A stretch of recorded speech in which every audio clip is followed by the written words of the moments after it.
The moment the car door slammed and the taillights vanished, I realized the cruelest betrayals don't come from strangers in the dark, they come from the man who vowed to love you forever. My name is Marion Cole, and at 51 years old, I thought I had survived enough storms to recognize danger before it hit me.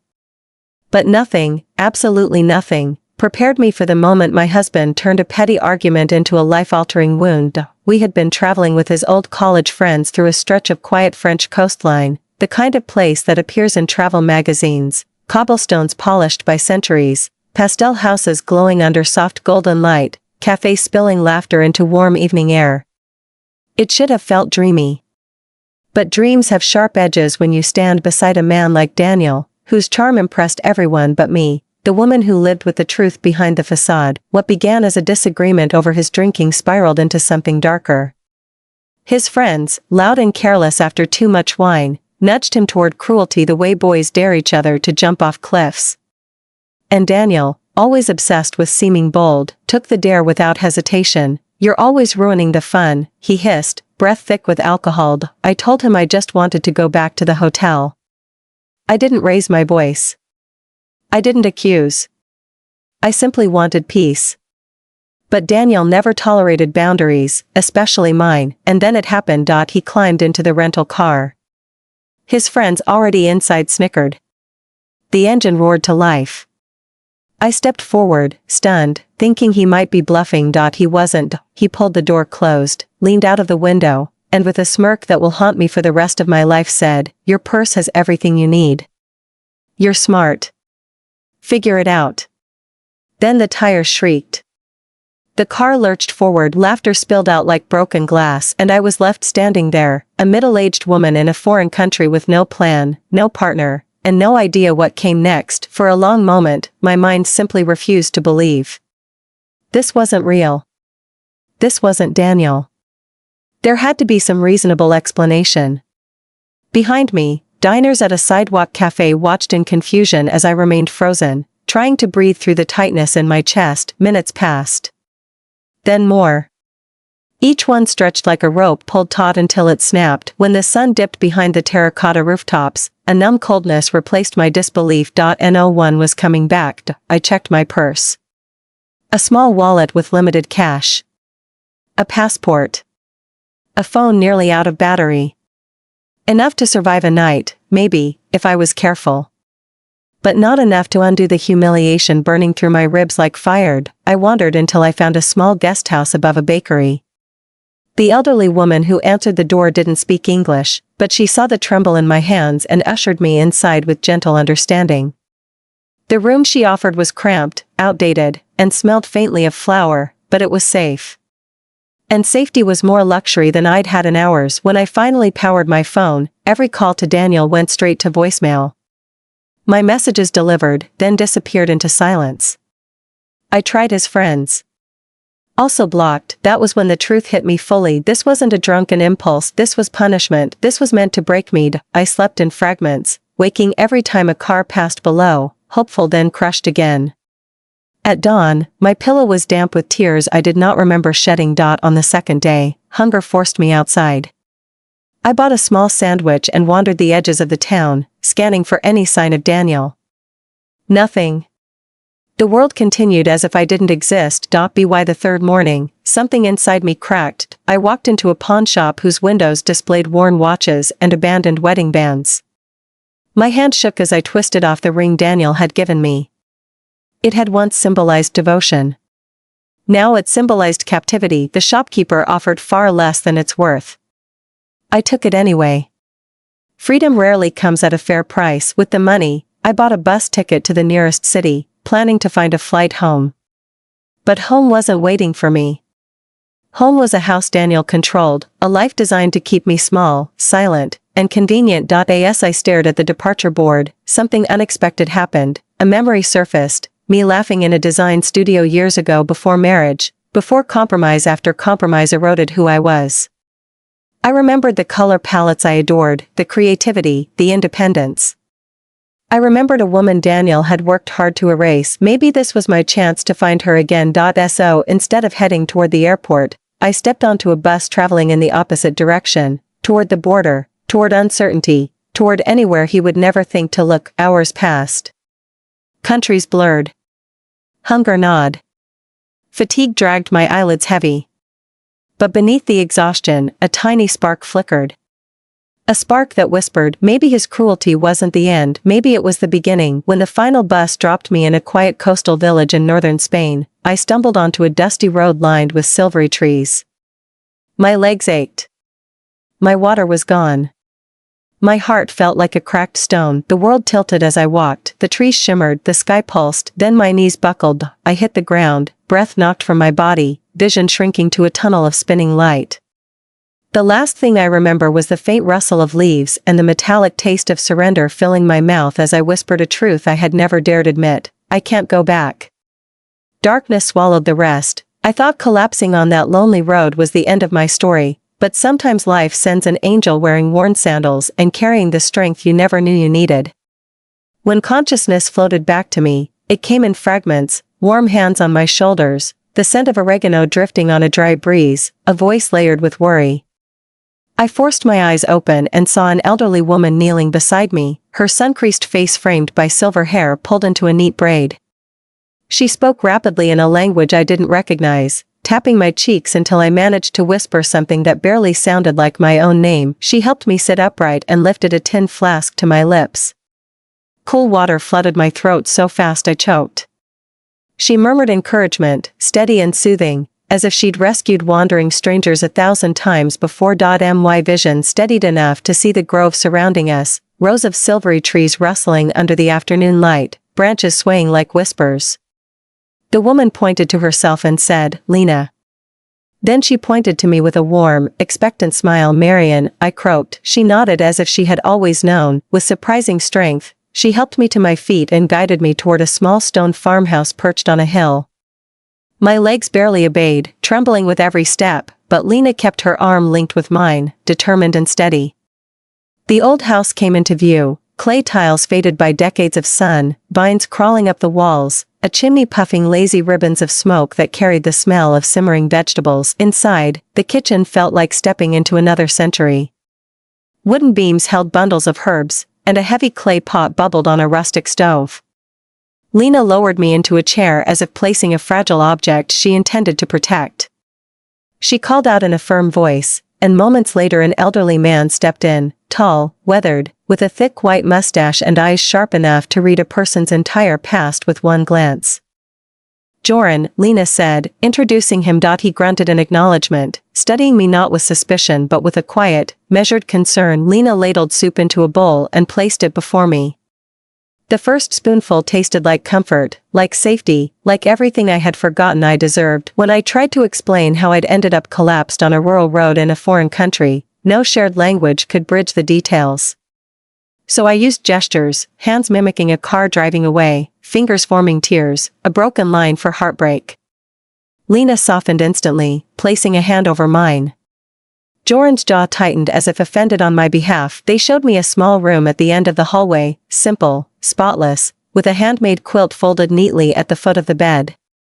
I fell into it fully clothed, and sleep swallowed me whole. When morning light spilled through the window, I discovered clean clothes left for me on a wooden chair, a soft cotton dress, a faded cardigan, and sturdy sandals.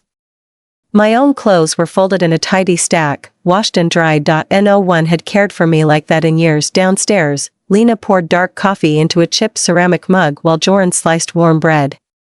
We communicated through smiles, gestures, and the occasional word I recognized from a translation app one finally managed to charge. Lena asked if I needed to leave that day. Before I could respond, my legs reminded me of the truth. I could barely stand without wobbling. "Stay," she said softly, placing her hand over her heart. "Rest." There was no pressure, no pity. Only genuine kindness, something I had forgotten existed in the world days past. My strength returned slowly, like a timid guest unsure if it was welcome. The blisters on my feet healed under Lena's homemade salve. Joran repaired the strap on my purse without being asked. And every evening, we sat together on the porch, saying little, letting the wind carry the unspoken, but guilt crept in, whispering that I was a burden, an intruder in the gentle rhythm of their lives. So on the fifth morning, fueled by stubborn pride, I attempted to pack my things. Lena intercepted me at the doorway, eyes brimming with hurt. She reached for my hand and led me to a wooden box resting on the fireplace mantel. Inside were faded photographs, a brown-haired girl with Lena's eyes, a young man holding a baby, a family smiling in front of the very house we stood in. "Daughter," Lena whispered, touching the young woman's face. Then she spread her hands outward into emptiness. Far away. The ache in her voice mirrored something hollow inside me. I had lost a marriage. She had lost her child to distance and time. Without saying more, I set my purse back down. Lena pressed her forehead to mine in silent gratitude. I began helping with simple tasks, hanging laundry, carrying baskets of vegetables, learning small household routines. My body, so used to stillness and suppression, rediscovered movement and purpose. And little by little, the heaviness from Daniel's betrayal loosened around my heart. One afternoon, Joran took me beyond the farmhouse to the wide olive grove. He placed a wooden rake in my hands and demonstrated how to comb the branches gently. It looked simple. It wasn't. Leaves rained down on me, and only a few olives landed on the net below. He laughed, not unkindly, and guided my hand, patient and steady. Day after day, I learned more. How to read the soil. How to judge ripeness by touch. How to appreciate work that demanded presence rather than perfection, work that healed more than my hands. Every evening, I sat on the porch beside Lena. She knitted in rhythmic loops while I watched the horizon shift from gold to lavender. Some nights she showed me her daughter's letters, short, polite, distant. A different kind of abandonment, but abandonment nonetheless. We understood each other in ways words could never reach, and somewhere between those quiet evenings and the sunburned afternoons in the grove, a thought rooted itself inside me. Maybe I wasn't lost, maybe I had been delivered. One night, as the moon laid pale silver across the hillside, Lena touched my arm and said a single word in careful English: "Home?" The question left me breathless. Was this temporary care, or was I being invited into something deeper? I didn't answer. Not yet. The truth was still forming, delicate like new leaves, but deep inside, I knew, for the first time in years, I wasn't bracing for criticism or walking on eggshells. I wasn't shrinking myself to soothe someone else's ego. I wasn't navigating the sharp edges of a volatile man. I was simply existing, breathing, becoming, and the woman I was becoming felt nothing like the one Daniel abandoned. She felt stronger, she felt steadier, she felt real. I came to that farmhouse as a woman shattered by betrayal, but what happened next, the work, the rhythm, the unexpected tenderness, began stitching together a version of me I didn't know existed. The morning after Lena asked if this place was becoming my home, I woke before dawn for the first time since arriving. The air held a chilly sweetness, the kind that sharpens your senses and makes the world feel newly washed. A faint orange glow touched the horizon, teasing the arrival of another sun-soaked day. I stepped outside in the borrowed sandals, the ground cool beneath my feet, and stared toward the olive grove. Dew clung to every leaf, turning the entire hillside into a shimmering tapestry.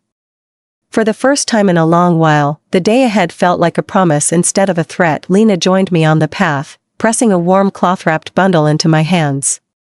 Bread, still fragrant from her stove, infused the air with comfort. She didn't speak. She didn't need to. Her presence alone steadied me more than any words could. When Joran appeared carrying 2 wooden rakes, I instinctively reached for one. He gave a single approving nod before leading me into the grove. The trees rose around us like ancient guardians, crooked, silver-limbed, wise. I had once measured my worth by how polished my life appeared on the outside.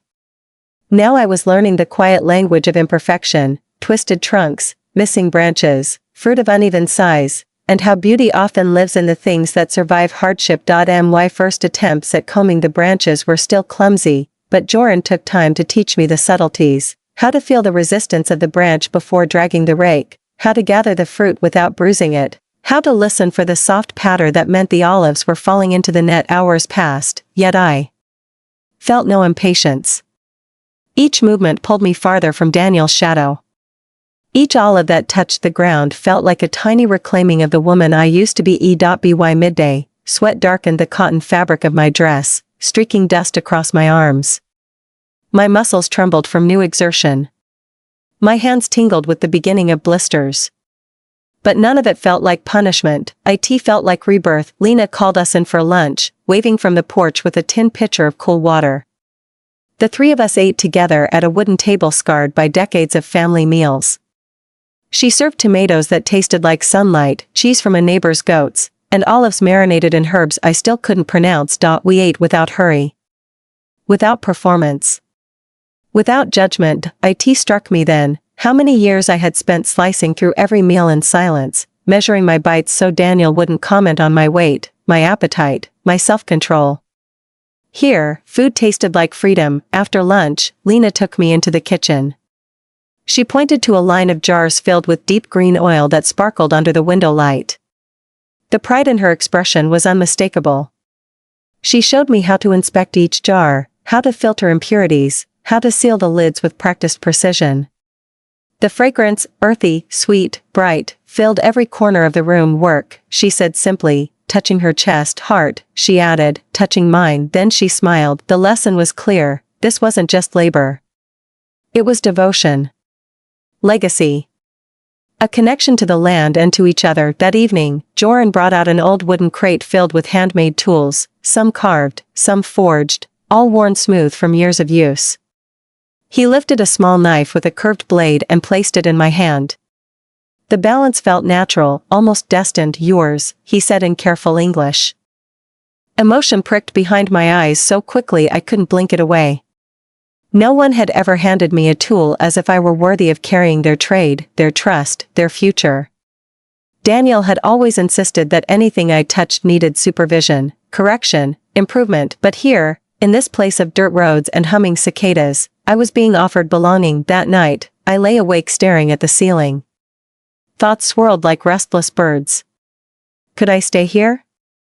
Could I build something real, something personal, in a place that had found me at my lowest? I couldn't answer yet, but the idea no longer terrified me. The next morning, Lena brought out a basket overflowing with fabric scraps, knitting needles, and half-finished projects.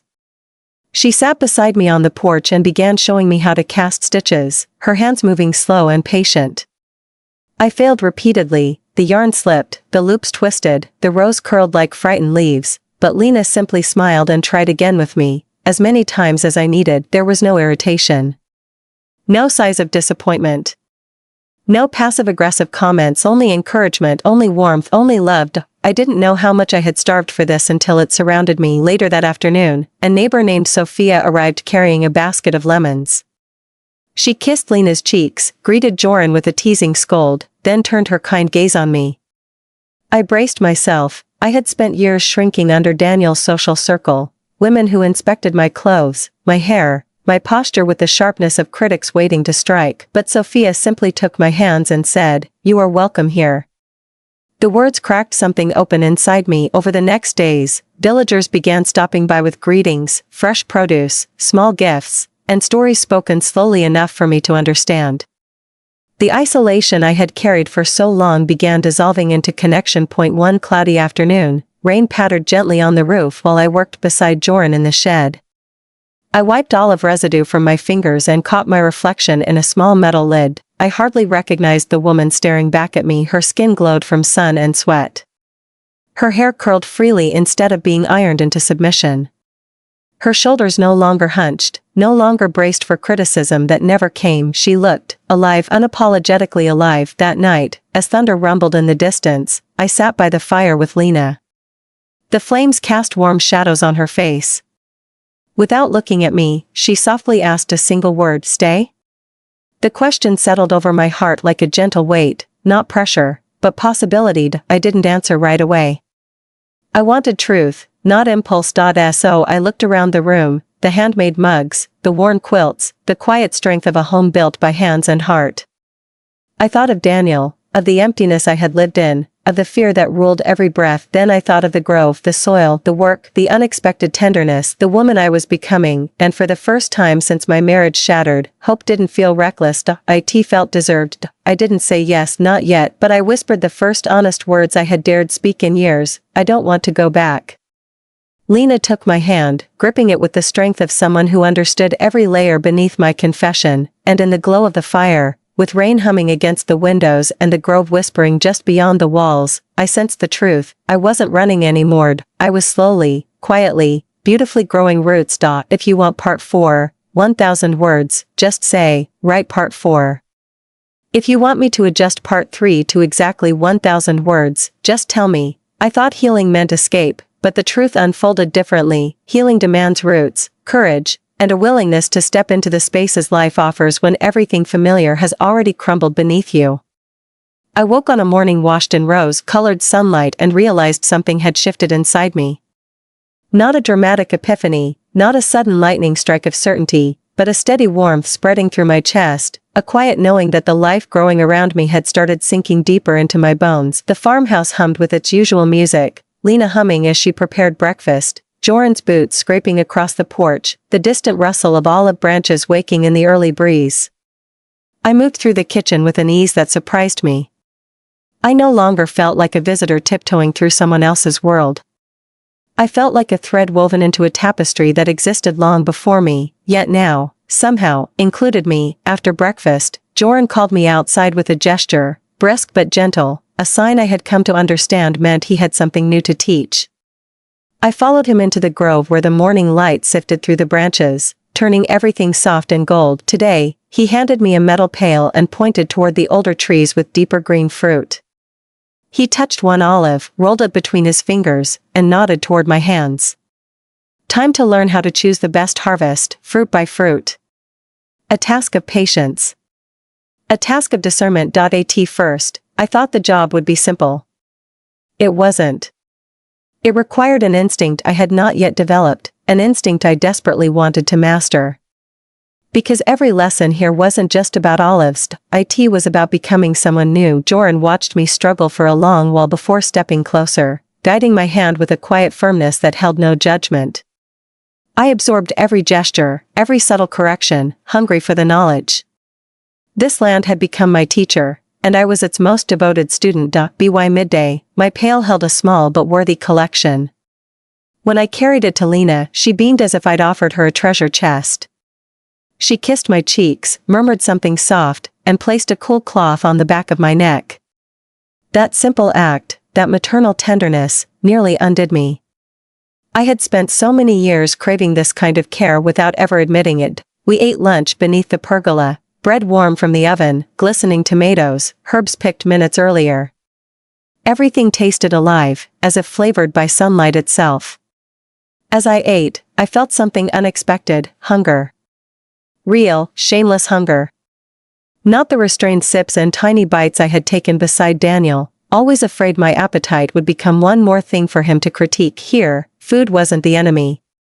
It was nourishment, connection, celebration. After the meal, Lena placed a worn ledger in front of me.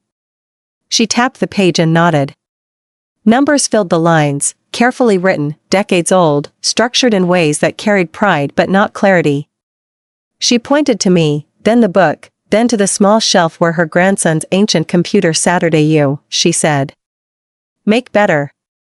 My breath hitched. No one had asked me to contribute with my mind in so long. Not since before Daniel convinced me my career was a hobby, a distraction, an unnecessary complication to the life he curated. With trembling fingers, I opened the ledger and the computer. I created columns, color codes, simplified categories. Hours slipped by unnoticed as I translated ink scratches into digital clarity. When I printed a sample page and handed it to Lena, her eyes grew wet. Good, she whispered, tapping her heart. Very good. Her praise soothed a part of me that had been starved nearly half my life. Later that afternoon, a cluster of villagers stopped by, women carrying baskets, men with weather-worn faces, children chasing each other through the dust. They gathered not to judge, not to gossip, but to share news, offer small gifts, and welcome me further into their rhythm. One woman named Mira placed a clay bowl into my hands. For your room, she said, a small welcome. Her kindness cracked me open. My throat tightened, emotion rising like a tide. These people saw me, not as a burden, not as entertainment, not as a broken woman in need of fixing. They saw me as someone who belonged. When the sun dipped low and the sky melted into lavender, I stood with Lena and Joran at the edge of the grove. The breeze carried the scent of earth warmed by daylight. The branches swayed like a slow dance, whispering stories older than memory. Lena slipped her arm through mine. You strong, she said softly. More strong each day. I swallowed hard. I'm trying. No, she replied.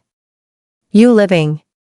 Her words rang through me, shaking loose the remnants of fear clinging to my soul. That night, as candles flickered on the dinner table, I found myself talking.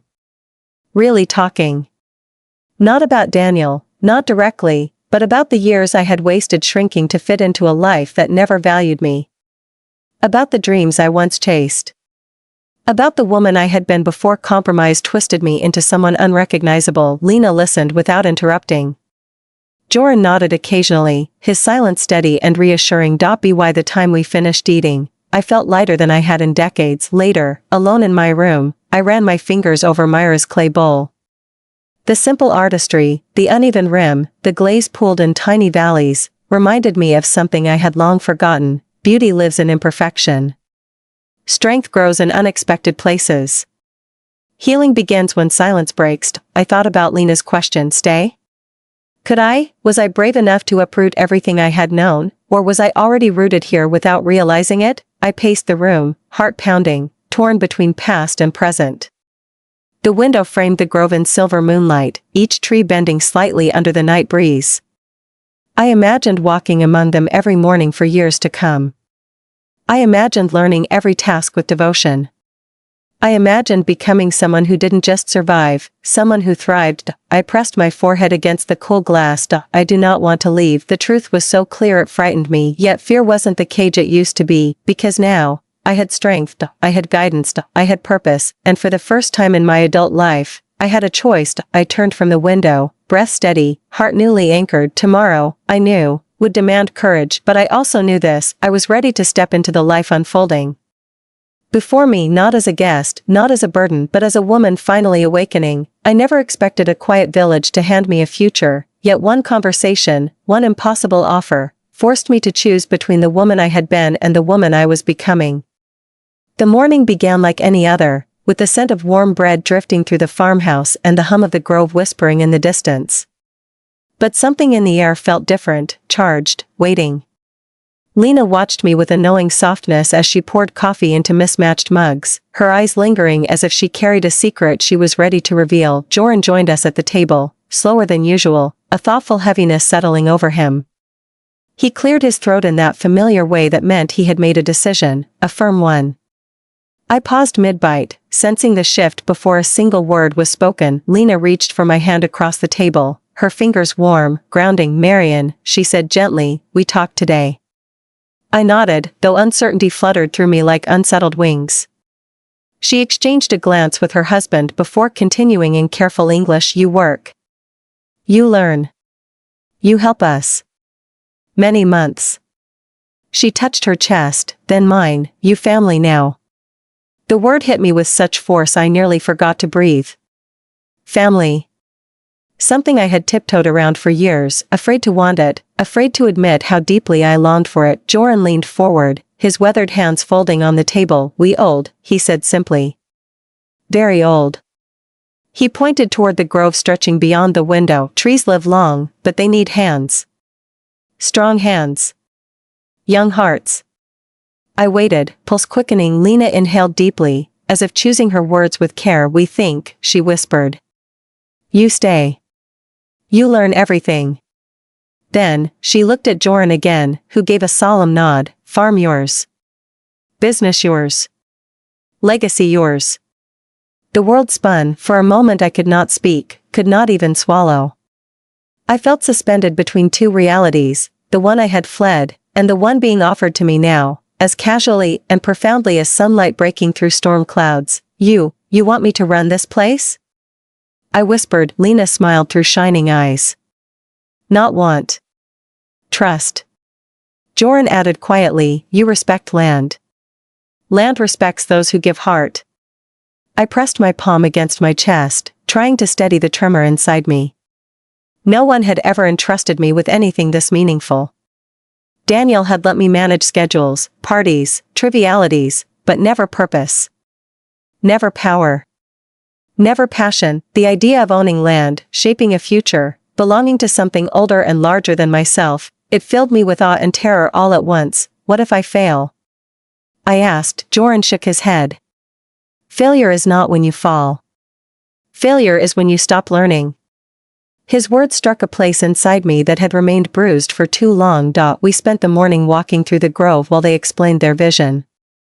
Lena spoke of harvest rhythms, of festivals in the square, of traditions passed through generations. Joran pointed out areas needing cultivation, branches requiring careful pruning, sections of soil that demanded attention. They treated me not like a guest, not like a fragile survivor, but like a successor, and with every step, something inside me pulsed stronger, a feeling that had been dormant for years. Hope, not the fragile kind, the rooted kind. Later that afternoon, Lena brought out old binders filled with recipes for oil blends their family had perfected. The handwriting belonged to her mother and grandmother, sweeping and graceful, like stories written in ink and memory. She handed the binder to me with reverence. For you, she murmured. Learn. Protect. Share. My eyes stung. I turned through the pages, feeling the weight of inheritance pressing gently into my palms. Every note, every scribbled correction, every faded stain of oil felt like an invitation across time. As I studied the binder, a knock sounded at the door. Mira stepped in, her cheeks flushed from walking up the hill. She carried a woven basket filled with jars of herbs. For your new work, she said with quiet certainty. Word travels, she added with a wink. I tried to protest, tried to explain that nothing was final, but she simply placed her hands on her hips. When something is meant for you, she said, the village knows before you do. The weight of her words lingered long after she left. That evening, after dinner, Lena and I sat on the porch while cicadas pulsed through the night air. She took a long breath before speaking. You think about staying, she said softly. But also you think about leaving. I looked down at my hands, rougher than they had ever been, stronger than they had ever felt. Sometimes I imagine going back, I admitted. Not to him, never to him, but to the person I was before all of this. My old dreams. My old work. My old life. Lena nodded slowly. Maybe you can have both. I frowned. Both? You have mind for business. I for beauty. You create things. This farm, it needs that. Her words surprised me. I had assumed staying meant closing the door on everything else. But Lena saw more in me than I had dared to see in myself. You make this place better, she continued. Not by being us. By being you. The wind shifted, carrying the scent of lavender and warm earth. I felt the truth settle deeper inside me. I did not have to abandon who I was to become someone new. I could weave both versions into a life that finally belonged to me. Before bed, I visited the grove alone. The moonlight bathed the trees in silver, transforming the leaves into glimmering whispers. I placed my hand on the trunk of the oldest tree, its bark rough beneath my fingers. Something steady pulsed beneath the surface, not a sound, not movement, but a presence. An ancient quiet strength. And I realized I wanted this not because it was offered but because it felt like destiny. The grove did not ask for perfection. It asked for devotion. It asked for care. It asked for courage. I closed my eyes and inhaled deeply. For the first time since being abandoned on that foreign street, I felt anchored. I felt purposeful. I felt chosen by something bigger than my past. When I returned to the farmhouse, Lena waited by the door, her face turned toward the night sky. I will think about your offer, I whispered. She nodded, touching my cheek. Take time. But deep inside, I already knew. My old life had collapsed like sand through trembling fingers. This life, this unexpected gift, was rising beneath my feet like solid ground, and the woman I had once been, frightened, silenced, diminished, was no longer in control. The woman standing here now was ready for more truth, more purpose, more freedom. Tomorrow, I would decide. But tonight, for the first time in many years, I fell asleep believing in my own future. Just when I finally felt my soul knitting itself back together, a message from the man who broke me arrived, a message that threatened to rip open everything I had rebuilt with trembling hands. The morning began peacefully, with sunlight spilling across the fields like warm honey and the familiar hum of village life drifting through the window. I felt rested in a way that surprised me. Stronger. Grounded. It was as if the land itself had pulled the pieces of me into alignment. After breakfast, I joined Lena in the kitchen to help bottle a fresh batch of oil. She moved with practiced grace, humming softly, while I wiped each glass jar and placed it in careful rows. The quiet rhythm of our work always calmed me, but today, something inside me fluttered in a way I couldn't explain, a faint tremor beneath the surface, like the air shifting before a storm. By midday, we finished labeling the jars and carried them outside to dry in the sun. Joran was already in the shed preparing crates for the market. When he saw my approach, his eyes warmed with a pride that both humbled and strengthened me. "Good," he said in his deep, weathered voice. "You learning fast." I smiled, touched by how much those simple words meant. Later, while Lena prepared lunch, I stepped into my room to fetch a scarf. My phone lay on the bedside table, untouched since yesterday. I rarely checked it anymore. The life inside that small device felt like a ghost town filled with old shadows. But something nudged me toward it, perhaps curiosity, perhaps intuition, perhaps fate. When I unlocked the screen, the first thing I saw was a flood of unread messages, more than I expected. Some from old friends I had not spoken to in years. Some from former work contacts reaching out with cautious kindness. I scrolled slowly, heart tightening with guilt and nostalgia. Then I saw it. A new email. The sender's name hit me like a blow to the chest. Daniel Cole. My pulse roared in my ears. I stared at the name, unable to breathe. For months, I had lived in a quiet sanctuary untouched by his voice, his demands, his coldness. Now he was here, not physically, but close enough to pierce the peace I had fought to claim. With trembling fingers, I opened the message. "Marion, I know where you are. This has gone on long enough. I am coming. Be ready. Nothing more. No apology. No remorse. Only entitlement wrapped in false authority." The room spun. My throat tightened. My hands went cold. It felt as if every step forward I had taken in this village, every moment of growth, every breath of freedom, was suddenly under threat. I sank onto the edge of the bed, gripping the phone as though it might dissolve in my hands. "He had found me." Lena knocked gently on the doorframe, her expression shifting instantly when she saw my face. She sat beside me without a word and waited. That is something she did well, allowing silence to speak first. I handed her the phone. Her eyes scanned the message. Her mouth pressed into a thin, fierce line.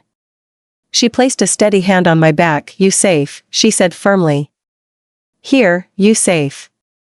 But fear clawed at my chest, dragging old memories into the present. Daniel's sharp tone, the way he dismissed my feelings as if they were trivial inconveniences, the coldness with which he controlled every detail of our life. I remembered the humiliation on that foreign street, his laughter as he drove away. I had healed so much since then. But healing did not erase the past. What am I supposed to do? My voice cracked. "He thinks he can just show up and take me back." Lena shook her head with surprising strength. "No. You choose. Not him." Her certainty steadied me enough to breathe again. When we returned to the kitchen, Joran waited at the table. Lena handed him the phone. As he read the message, the lines on his face deepened with protective anger. He set the phone down with care, then placed both hands on the table, leaning forward. "You have life here," he said slowly. "If you want stay, we help. We stand with you." Emotion swelled in my throat until I could barely speak. "Why?" I whispered. "Why would you help me like this?" He answered with a simplicity that broke me open, "Because family protect family." The rest of the day unfolded like a blur. Lena made tea and forced me to drink it while she massaged my trembling hands. Joran walked through the house checking doors and windows as if preparing for more than just a visitor. Their quiet commitment wrapped around me like armor. That evening, Mira arrived unexpectedly. When Lena told her what happened, her reaction was immediate and fierce. "No man chases a woman to steal back control," she said. "Not here." She stayed for hours, offering advice, sharing stories of other women who had rebuilt their lives after leaving difficult relationships. Her voice carried the sharpness of survival, the tenderness of someone who understood the courage it took to step into the unknown. After she left, I sat on the porch listening to the wind move through the grove. The moon hung low above the hills, glowing like a guardian. I clutched my scarf around my shoulders and tried to steady my breathing. I knew Daniel would come. I knew he believed I was still the woman he once manipulated, compliant, afraid, eager to please. He didn't know the truth. I was no longer that woman. The land had changed me, the work had strengthened me, the love within this farmhouse had rebuilt me, but fear still lingered, persistent and cold. Lena stepped outside and sat beside me. She didn't speak immediately. She simply placed a folded envelope in my hands. "For you," she said softly. My fingers trembled as I opened it.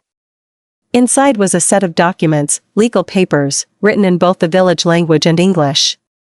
My name appeared beside Lena's and Joran's. It was a partnership agreement, the farm, the business, the grove. A future. Not someday, not maybe, now. Tears blurred the words on the page. "This is too much," I whispered. "Why would you?" Lena squeezed my hand, her voice tender yet unshakably firm. "Because you earned it. Because you belong. Because you strong."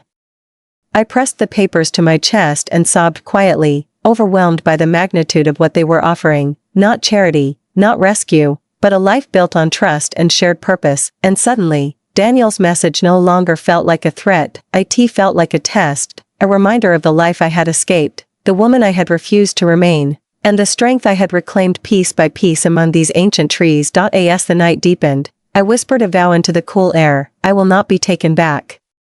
The grove rustled in agreement, as if bearing witness. Tomorrow, I knew, everything would change, but tonight, I let myself breathe. I let myself believe I was worthy of the life forming around me. I let myself feel the courage rising, steady and unbreakable, because I wasn't running anymore. I was preparing, and for the first time in years, I was ready. The morning Daniel arrived, the sky looked too calm, as if the world held its breath, waiting to see whether I would collapse into my past or rise defiantly into my new life. The sun had barely lifted above the hills when I woke, pulse hammering before my eyes even opened. The air felt thick, charged with a heaviness that pressed against my chest. I lay still for a moment, listening to the soft murmur of the farmhouse waking, Lena humming in the kitchen, Joran's slow steps crossing the porch, the low rustle of branches stirring in the early breeze. Every sound felt painfully precious. Because today, my past was coming to find me. He would arrive soon. I pushed myself upright, forcing breath into my lungs. Fear pulsed through me, not the frantic terror I once lived with, but something quieter, a tremor wrapped in resolve, a reminder that I had once survived worse than this moment. When I entered the kitchen, Lena turned from the stove and studied me with the same protective tenderness she had given me from the first day. She poured warm tea into a clay cup and pushed it toward me. "You ready?" she said softly. Not a question. A statement. I nodded, though my stomach twisted into knots. Joran joined us, carrying a folder under his arm. He placed it gently on the table, tapping the cover before sliding it toward me. "Paper's safe," he said. "If he try take you, we help." His quiet certainty steadied something inside me. This family, this unexpected sanctuary, was not afraid of the storm approaching. And that meant I didn't have to be either. We spent the morning preparing the house not out of fear but out of intention, making sure everything valuable was locked away and all exit paths were clear. Not because they expected trouble, but because they insisted I deserved protection. "Better peace of mind," Lena said, patting my arm. "Fear disappear when plan ready." The simplicity of her wisdom made tears sting behind my eyes. As midday approached, I changed into the clothes Lena had laid out, sturdy shoes, a simple dress, hair tied back. Not a costume. Not armor. Just the version of myself I had grown into here, grounded, capable, unadorned. Lena brushed a strand of hair behind my ear. "You strong woman," she said softly. I swallowed the lump rising in my throat. "I hope so." "Not hope," she corrected gently. "No." The sound of an approaching engine shattered the quiet. My heart lurched. Not many cars climbed our road. And none carried the chill that rolled through my bones like this one did. Lena squeezed my hand. Joran stepped to the doorway, shoulders squared. The world outside felt painfully still. A sleek silver vehicle pulled into the courtyard, its polished surface looking almost absurd against the rustic beauty of the farmhouse. The driver's door opened, and Daniel stepped out, wearing tailored clothes and expensive sunglasses, as if he were arriving at a resort rather than the home he had hunted me down to reclaim. For a brief moment, he looked around in clear disdain, the chipped paint on the shutters, the worn stones on the path, the age of the house. His nostrils flared in that familiar way that always meant trouble. His gaze finally landed on me. Shock flickered across his face, shock that I looked different, stronger, sun-browned, steadier, shock that I was not the abandoned wife who had once trembled under his anger. "Marion," he said, voice coated in faux relief. "Thank God you're safe. Let's talk inside." "No," I said quietly, stepping forward. "We'll talk out here." His jaw tightened. "This isn't a conversation for spectators." I felt Lena and Joran step closer behind me, silent pillars of support. "They are not spectators," I said calmly. "They are my family now." He blinked, stunned. "Your family?" "Marion, be serious. These people don't know you. They don't understand what we've built." What we built?" I interrupted. "Or what you controlled." His eyes narrowed. "I came here because I care about you." "No," I said. "You came because you lost control." That hit him hard enough that his carefully constructed charm cracked. He took off his sunglasses, revealing the cold calculation beneath. "This has gone far enough. Pack your things. We're leaving." No, the word came out steady, stronger than I expected. "I am not going with you." He stared at me as though he hadn't heard correctly. "Marion, stop this. Whatever fantasy you've created here ends now." "It's not a fantasy," I said. "This is the first real life I've had in many years." His lip curled. "Working like a peasant? Living in a shack? You think this is better than the home you had with me?" "Yes," I said without hesitation. "Because here, I am not afraid." He froze. Those words I had swallowed for years, broke something in him. For a long moment, silence stretched between us. Then he stepped closer, lowering his voice. "Do you have any idea how you've made me look? People are asking questions. Clients are concerned. Friends think, I don't care what they think," I said. "Or what you tell them." He exhaled sharply, rage shaking his shoulders. "This is absurd. You are my wife. You made vows. And you broke every single one," I answered, his expression twisted into something dark. "Without me, you have nothing." That was the moment Lena stepped beside me, spine straight, eyes burning. "She has everything," Lena said firmly. Her accent was thick, but her meaning unmistakable. Daniel shot her a glare, but Joran shifted behind her, solid as stone, and Daniel backed down with a scoff. I reached into my pocket and pulled out the folder Joran had prepared. "Papers, my future, the life this farm offered me." I placed them in Daniel's hands. His eyes scanned the documents. Confusion flashed, followed by disbelief. "You're signing your life away to strangers?" His voice shook with fury. "No," I said. "I am signing my life back to myself." I held out a second envelope, the one Lena handed me the night before. "Divorce papers. This is my decision," I said quietly. "You will leave now." His eyes widened, fury bleeding into desperation. "You'll regret this." "Maybe," I answered. "But regret from my own choice is better than shame from yours." Finally, he saw it, the truth he had refused to believe. He no longer held any power over me. He took a step back, then another, and without another word, he turned, climbed into his car, and drove down the road, shrinking into the distance until he became nothing more than dust on the horizon. The moment he disappeared, my knees nearly buckled, but Lena caught me. Joran steadied me. And the grove behind us rustled as if exhaling with relief. I wasn't the woman he abandoned anymore. I had become someone he could never break again. For a long time after Daniel disappeared down the winding road, the world around me felt strangely silent, as if the land itself had paused to confirm he was truly gone. My breath shook in my chest, not from dread anymore but from the enormous, impossible release of a weight I had carried for far too many years. Lena squeezed my hands until warmth spread through my limbs. "You free," she whispered. Two small words, spoken with the certainty of someone who had witnessed countless storms pass. "Free." I let the word settle inside me like a seed sinking into rich soil. Joran placed a steady hand on my shoulder. His voice was gruff but gentle. "Come," he said. "We rest a little. Then we prepare for tomorrow." Tomorrow, not the past, not the fear, tomorrow. We walked back into the farmhouse, each step grounding me further in the present. The kitchen felt different somehow, brighter, lighter, safer. Lena poured warm tea into 3 cups and forced me to sit between them, her presence a quiet shield against any doubts creeping into my thoughts. He will not come back, she said. He lose.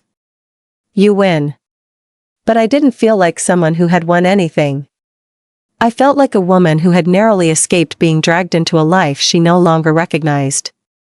I felt raw, stunned, almost suspended between worlds. I'm not used to people standing beside me, I admitted, staring at the steam curling above my cup. Lena reached over and tapped my hand.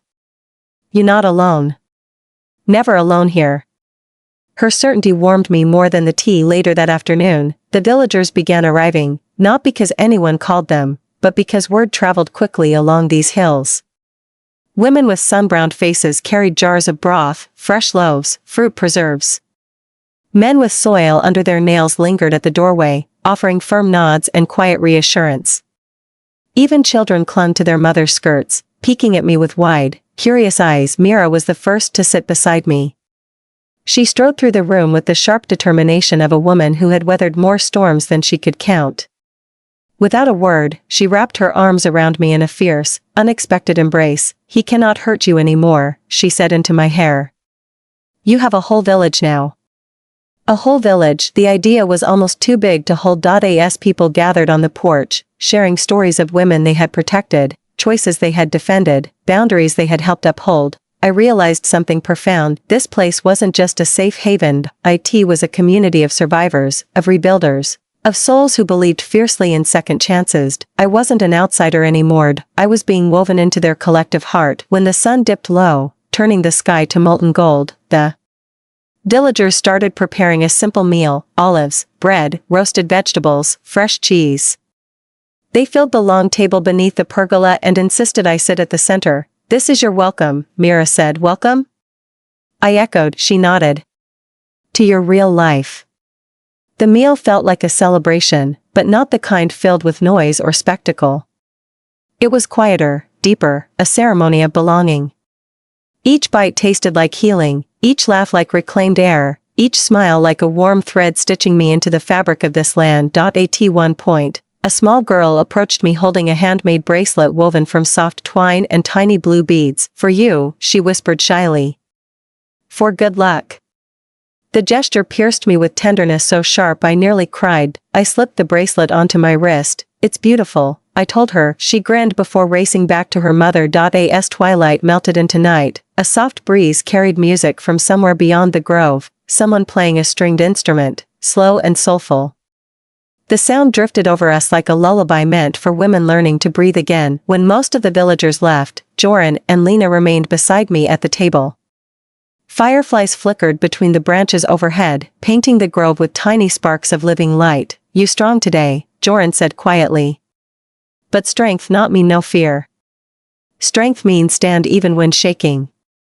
The truth of his words settled through me like warm rain. I looked down at my hands, calloused now, rougher than they had ever been, but steady. My fingers no longer trembled. My shoulders were no longer hunched. My breath moved through me with a rhythm that felt ancient. I didn't think I could do it, I admitted. You did, Lena said simply. Because you knew woman. Her words echoed in my heart. Knew woman. Later, when the house had grown quiet, I took the partnership papers from their folder and carried them to my room. I sat on the edge of the bed with the moon spilling across the floor, lighting the pages in soft silver. My name appeared beside theirs, not as a guest, not as a placeholder. As I partnered, I ran my fingers across the text, letting the reality sink into every corner of me. This farm, this business, this family, this life, all of it had chosen me. Outside my window, the grove rustled, as if whispering its approval, as if acknowledging me as one of its own. For the first time since my adulthood began, I felt the shape of a future that belonged entirely to me, not borrowed, not controlled, not forced. Mind, I signed the papers with a steady hand. The ink flowed clean and sure across the page, and with every stroke, it felt as if I were rewriting my entire story. When I finished, I set the pen down and breathed deeply, not with fear, not with uncertainty, but with conviction. I walked outside to the porch, where the cool night wrapped around me like a blessing.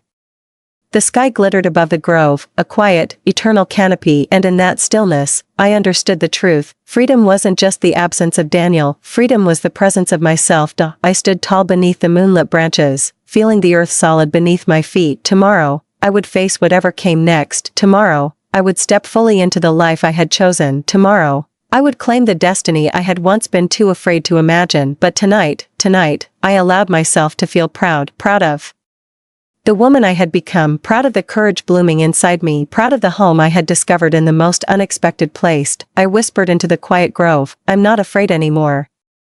The wind answered with a soft rustle, as if saying, "Welcome home." Signing those papers felt like anchoring my soul, but true freedom didn't arrive until the morning I finally looked at my old life, not with fear or longing, but with unshakable clarity. The morning after I signed the partnership documents, I woke with a steadiness that felt almost foreign. The sun crept through the curtains in soft ribbons of gold, but unlike the light of every morning before, this one didn't feel borrowed or temporary. It felt like it belonged to me, like I belonged to it. I dressed slowly, fingers brushing along the new bracelet the village girl had given me. The tiny beads caught the sunlight, shimmering with quiet promise. I tied back my hair, pressed my hand to my chest, and inhaled deeply. I expected fear to be waiting for me. Fear had been a loyal shadow for most of my adult life, but the fear was gone when I stepped into the kitchen. Lena looked up from the stove. Her eyes widened with the kind of pride only a mother could hold. "You different today," she said. "I feel different," I admitted. Joran entered a moment later carrying a basket of olives freshly gathered from the lower grove. He set it on the counter and studied me. "You ready?" he said simply. Ready, such a small word for such a monumental turning point. After breakfast, I stepped outside. The grove stretched before me, waking in soft layers of green and silver. Everything shimmered. Everything breathed. Everything felt possible, but today, for the first time, I felt a tug toward the past, not as a chain pulling me backward, but as a chapter finally ready to be closed. I pulled out my old phone. For months, I had avoided truly opening it, avoided the inbox full of questions, the unanswered calls, the fragments of a life I had once poured myself into. But today, standing in the golden sunlight of a life I had chosen, I was ready to face what I had left behind. The phone buzzed when I powered it on, as though sensing the weight of the moment. Notifications surged, messages from former clients, outreach from old friends, reminders of appointments I never attended, opportunities one never received. I opened my email. The first thing I saw was a message from an old mentor, someone who had once believed in my design work before Daniel convinced me to shrink until even my ambition felt inconvenient. Her message read, "Marian, I still think the consulting position is yours if you want it. You deserve more than you've allowed yourself to claim." I reread the words several times, letting them settle like warm stones in my hands. "You deserve more." Once, those words would have broken me. Now, they built me. I stepped farther into the grove, letting the ancient trees cradle my thoughts. The idea of merging my design skills with this farm, marketing, branding, expanding, creating, felt like a spark flickering to life. I could do both. I could be both. The woman I had been and the woman I was becoming didn't have to compete. They could coexist, weaving something richer than either life alone. As that revelation took shape, a voice called from behind me. "Mira wants you in the square," Joran said. "Something important." I followed him down the path into the village, past the bakery with its ever-present scent of warm crust, past the tailor's shop where bright fabrics hung like banners of joy, past the taverna where laughter often floated into the night like music. When we reached the square, I stopped in my tracks. People gathered there, not casually, not in passing, but intentionally. Rows of tables were set up, each covered with cloths embroidered by women in the village. Olive oil jars gleamed under the sunlight, soaps wrapped in twine lined the edges, and woven baskets showcased local crafts. But at the center stood a table I recognized, our table, the farm's table, and on top of it, a sign written in the village language, decorated with olive branches. Mira stepped toward me, her smile wide and proud. "This is for you," she said. "Your first day as partner." The word struck me like a gust of wind, powerful enough to sway my ribs. "My first day?" I whispered. She nodded. "A celebration. A welcome. A promise." Lena appeared behind her with jars of fresh oil, setting them into perfect alignment. "This market," she said, "is your new voice." You speak here. You show who you are. I felt the weight of the moment press into my heart. Not heavy. Sacred. The villagers guided me around the table, showing me how to present the new labels I had designed, how to explain flavor profiles, how to engage customers. The pride in their faces wasn't just supportive, it was expectant, encouraging, faith-filled. They believed in me deeply, completely. For hours, I spoke with tourists, locals, restaurateurs. Some were drawn by Lena's reputation, others by the grove itself, but many came simply because the village insisted they meet me, and with each conversation, something inside me expanded, confidence blooming in soft, unstoppable waves. By late afternoon, when the crowd finally thinned, Lena tugged on my sleeve. Come, she said. We walk. She led me back toward the grove, where the sun dipped low, painting each leaf with fiery gold. You know why village come today? She asked. To support the farm? I guessed. She smiled, shaking her head. No. To support you. To show you you belong. Emotion caught in my throat. Thank you, I whispered. No, she said, touching her chest. Thank you. You bring new life. New ideas. New spirit. Grove feel it. People feel it. I swallowed hard, overwhelmed by the magnitude of her words. As we reached the top of the hill overlooking the land, the wind lifted, dancing through the branches. The grove shimmered, as though greeting me, and in that moment, I understood, this wasn't just a place I had chosen, it was a place that had chosen me. Behind us, Joran joined us, carrying a small carved box. He opened it and handed me a wooden pendant shaped like an olive leaf. For partner, he said. For leader. I held it tightly, the smooth wood warm from his hands. Why me? I whispered. He looked at me with the calm certainty of a man who had spent his life reading the earth. Because you listen, he said. To land. To people. To heart. The wind surged again, as if agreeing. I closed my eyes and breathed deeply. My old life felt distant, shadowed, hollow, irrelevant. My new life felt vibrant, my pulse sinking with the land, my spirit anchoring deeper with every breath. When I opened my eyes, the world looked different, not because it had changed, but because I thought freedom would roar like thunder. But it arrived quietly, in the curve of a sunrise, the warmth of honest work, and the realization that my story was finally mine. To write. The morning after the market celebration, I woke with an unfamiliar sensation expanding inside me, not relief, not victory, but something steadier, deeper, more sacred. A sense of arrival. A certainty I had never known in all the years I spent trying to fit into a life that never truly belonged to me. The farmhouse glowed under soft dawn light. The grove shimmered beyond the windows, each leaf catching the rising sun like 1,000 tiny mirrors. For the first time in years, the woman staring back at me from the small mirror above the dresser felt like someone I recognized. Someone I admired. When I stepped into the kitchen, Lena turned with a smile that stretched all the way into her eyes. You sleep strong, she said, handing me warm bread wrapped in cloth. I slept like someone who stopped running, I answered. She nodded as though she had been waiting to hear those words. Outside, the air carried a gentle breeze scented with lavender and sea salt. Joran stood beneath the old olive tree, sharpening a small tool, his movements slow and certain.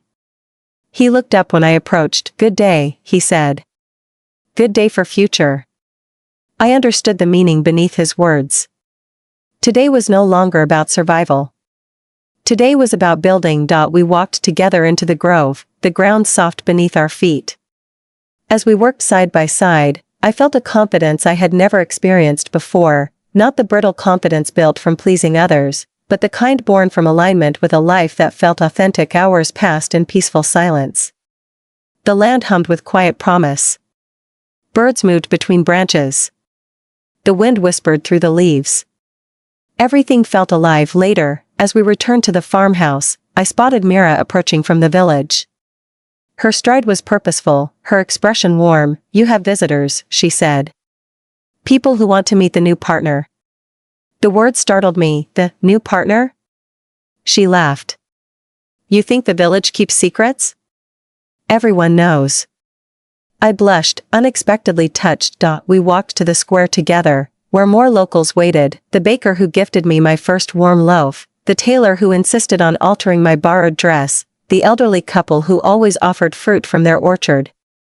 They greeted me not with the polite curiosity they once held but with the affectionate familiarity reserved for someone who belonged. "You bring new spirit," the baker's wife said. "You make the grove younger," the tailor added. "You give hope," the elderly woman whispered. "Hope, what a profound thing to offer without realizing it. As the afternoon sun dipped low, Mira placed her hand on my arm. "Tell them," she said. "Tell them you stay." The words fluttered inside my chest, delicate and powerful. "Stay," I echoed. "Yes. I stay." Cheers erupted around me. Women hugged me. Men offered their blessings. Children danced around my feet. I felt wrapped in a warmth so profound it left me breathless. This village wasn't just giving me a life, it was giving me purpose, identity, community. Later that evening, we shared a simple meal beneath the pergola. The table overflowed with vegetables from nearby farms, cheeses crafted by loving hands, olives harvested from the very trees I now tended. Laughter rose and fell around us like music. At one point, an older woman leaned toward me and said, "You know, dear, the land heals those who listen." I touched the wooden pendant Joran had gifted me, shaped like an olive leaf, symbol of renewal. "I'm learning to listen," I said. She squeezed my hand. "That is enough." As twilight melted into night, Lena guided me back toward the farmhouse. Fireflies flickered beneath the branches, glowing like scattered stars fallen gently onto the earth. "You proud?" she asked softly. I nodded, throat tightening. "Yes. For the first time, yes." "You strong woman," she said. "You choose yourself." Choose myself. 2 words that carried the weight of my entire life. After she went inside, I remained on the porch, letting the night wrap around me. I looked out at the grove, the place that had caught me when I fell, the place that reshaped me, the place that gifted me a life far richer than the one I lost. For years, I believed endurance was strength. That bending to a man's comfort proved loyalty. That staying silent avoided conflict.